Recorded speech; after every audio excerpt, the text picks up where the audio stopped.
অন্ধ সাহাবীর ঘরে নবী সাল্লাল্লাহু আলাইহি ওয়াসাল্লামের সালাত আদায়ের সেই ঐতিহাসিক ও স্মৃতিময় ঘটনা এবং ঘরের নির্দিষ্ট স্থানে সালাতের জায়গা নির্ধারণের বিধান বর্ণিত হয়েছে সহিহ বুখারী গ্রন্থের 667 নম্বর হাদিসে। মাহমুদ ইবনু রাবি আল আনসারী রাদিয়াল্লাহু আনহু হতে বর্ণিত, তিনি বলেন, ইতবান ইবনু মালিক রাদিয়াল্লাহু আনহু তার নিজ গোত্রের ইমামতি করতেন। তিনি ছিলেন অন্ধ।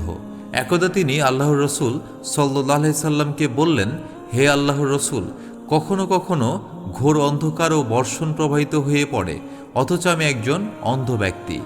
হে আল্লাহর রসুল, আপনি আমার ঘরে কোনো এক স্থানে সালাত আদায় করুন, যেই স্থানটি আমার সালাতের স্থান হিসেবে নির্ধারিত হবে। অতঃপর আল্লাহর রসুল সাল্লাল্লাহু আলাইহি ওয়াসাল্লাম তার ঘরে এলেন এবং বললেন, আমার সালাত আদায়ের জন্য কোন জায়গাটি তুমি ভালো মনে করো।